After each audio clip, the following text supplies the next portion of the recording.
నాగార్జున సాగర్ నీటి వాడకం పైన మరోసారి తెలుగు రాష్ట్రాల మధ్య వివాదం ఏర్పడింది. ఎలాంటి అనుమతి లేకుండా తాగునీటి అవసరాల కోసం సాగర్ నీటిని విడుదల చేశారు ఏపీ అధికారులు. ప్రాజెక్టు నుంచి కుడి కాల్వకు నీటిని వదిలారు. కేఆర్ఎంబీ నిబంధనలకు విరుద్ధంగా నీళ్లు వదలటంపై ఆగ్రహం వ్యక్తం చేస్తున్నారు తెలంగాణ ఇరిగేషన్ అధికారులు. సాగర్ కుడి కాల్వకు అక్రమ తరలింపును ఆపాలని కేఆర్ఎంబీకి ఫిర్యాదు చేశారు. ఇక దీనిపై మరిన్ని వివరాలు శేఖర్ అందిస్తారు. నీటి వాడకం విషయంలో రెండు తెలుగు రాష్ట్రాల మధ్య మరోసారి వివాదం తలెత్తింది. ఏపీకి సంబంధించిన అధికార యంత్రాంగం తెలంగాణ ప్రాంతానికి సంబంధించిన ఇరిగేషన్ అధికారులకు ఎలాంటి సమాచారం ఇవ్వకుండా ఈరోజు తాగునీటి అవసరాల కోసం కుడి కాలువకు నీటిని విడుదల చేశారు. దాంతో తెలంగాణకు సంబంధించిన ఇరిగేషన్ అధికారులు రాష్ట్ర ప్రభుత్వానికి అదేవిధంగా కృష్ణా రివర్ బోర్డుకు ఫిర్యాదు చేశారు.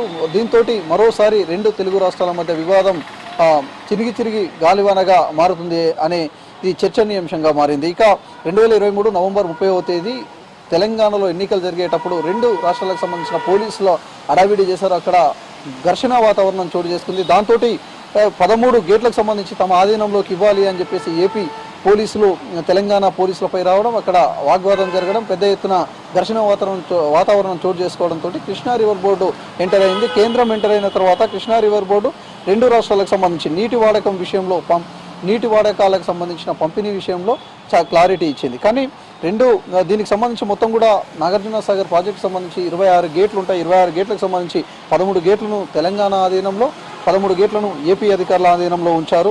ఇక వీటిని కేఎంఆర్బీ ఆదేశాల మేరకు ఇవి నిర్వహణ జరుగుతూ ఉంటుంది. దీనికి సంబంధించి అప్పటి నుంచి కూడా భద్రతా విషయంలో కేంద్రం సిఆర్పిఎఫ్ బలగాలను ఏర్పాటు చేసింది. నాగార్జున సాగర్ ప్రాజెక్టు పూర్తిగా తమ ఆధీనంలో ఉంది. కానీ సుమారు 18 నెలల తర్వాత అటు తెలంగాణ ఇటు ఏపీకి సంబంధించిన భద్రతా బలగాలు డ్యాంపై విధులు నిర్వహిస్తున్న నేపథ్యంలో సాగర్ ప్రాజెక్టుపై నెలకొన్న ప్రాజెక్టు నిర్వహణ, భద్రత, నీటి వాటాల పంపకం, అదేవిధంగా మరమ్మతుల వంటి విషయాల్లో కృష్ణా రివర్ బోర్డుకు సంబంధించి తీసుకున్న నిర్ణయాల మేరకే ఇరు రాష్ట్రాలు కట్టుబడి ఉండి పనిచేస్తున్నాయి. ఇప్పుడు మళ్ళీ తాజాగా ఈరోజు ఏపీకి సంబంధించిన అధికార యంత్రాంగం అటు కృష్ణా రివర్ బోర్డు ఆదేశాలను ధిక్కరిస్తూ అదేవిధంగా తెలంగాణ అధికారులకు ఎలాంటి సమాచారం ఇవ్వకుండా కుడి కాలువకు సంబంధించి తాగునీటి అవసరాల కోసం ఈరోజు నీటిని విడుదల చేశారు. దాంతో రెండు రాష్ట్రాల మధ్య మరోసారి ఘర్షణ వాతావరణం చోటు చేసుకుంది. ఇక ఇది చర్చనీయాంశంగా మారింది. రాజకీయంగా కూడా ఇప్పటికే తెలంగాణ ప్రాంతానికి సంబంధించిన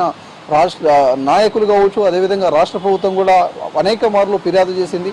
నాగార్జున సాగర్ ప్రాజెక్టు విషయంలో తెలంగాణకు రావాల్సిన వాటా వస్తలేదు. అదేవిధంగా నీటి వాడకం విషయంలో ఏపీ నిబంధనలను అతిక్రమించి నీటిని తీసుకుపోతుంది. దీనిపైన కృష్ణా రివర్ బోర్డుకు సంబంధించి యాజమాన్యం సీరియస్గా నిర్ణయం తీసుకోవాలి. అదేవిధంగా ఏదైతే నాగార్జున సాగర్ ప్రాజెక్టు ఉందో ప్రాజెక్టు విషయంలో నీటి పంపకాల విషయంలో రెండు రాష్ట్రాలకు సమన్వయం చేయాలని చెప్పేసి కూడా రాష్ట్ర ప్రభుత్వం అనేక మార్లు కేంద్ర ప్రభుత్వాన్ని కలిసింది. అదేవిధంగా కృష్ణా రివర్ బోర్డుకు కూడా వినియోగించింది. అయినప్పటికీ కూడా మళ్ళీ అదే పరిస్థితి నెలకొనడంతో ఇప్పుడు చర్చనీయాంశంగా మారింది. ఇంకా నీటి తరలింపుకు సంబంధించి ఇప్పుడు తెలంగాణ ప్రాంతానికి సంబంధించిన అధికారులు అదేవిధంగా రాష్ట్ర ప్రభుత్వం కూడా కృష్ణా రివర్ బోర్డుకు ఈరోజు ఫిర్యాదు చేసిన పరిస్థితి అయితే ఉంది. ఇక చూడాలి, నాగార్జున సాగర్ ప్రాజెక్టు నీటి పంపకం విషయంలో ఏపీ ప్రభుత్వము కొంత అతి ఉత్సాహం ప్రదర్శిస్తూ నీటిని తీసుకుపోవడం, అదేవిధంగా నిబంధనలకు విరుద్ధంగా తీసుకుపోవడంతో ఆ చర్చ ఎంతవరకు వస్తుంది, ఇక రాష్ట్ర ప్రభుత్వంతో ఫిర్యాదు మేరకు కేంద్ర ప్రభుత్వం ఎట్లా స్పందిస్తుంది, కృష్ణా రివర్ బోర్డు కూడా ఎట్లా స్పందిస్తుంది అనేది వేచి చూస్తున్న పరిస్థితి అయితే